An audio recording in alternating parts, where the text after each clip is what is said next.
It is that time of year, y'all, to be thinking about bringing in your houseplants that have been outside all summer enjoying the nice warm weather. Well, now it's getting colder, and tender plants like this Dieffenbachia have to be carried indoors if we want them to live through the winter. And what do you do before you do that? Well, you need to inspect them really well to get off any little trespassing insects or even frogs. I've carried in tree frogs before, which are kind of nice, but then again, they're kind of bizarro in the house.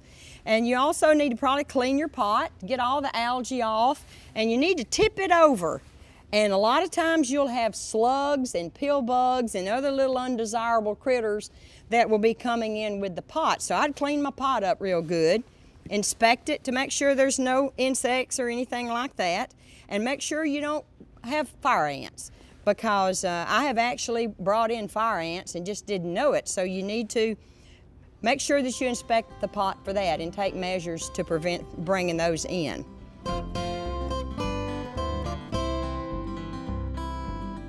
Thanks for watching. We have other quick tips. Just subscribe below.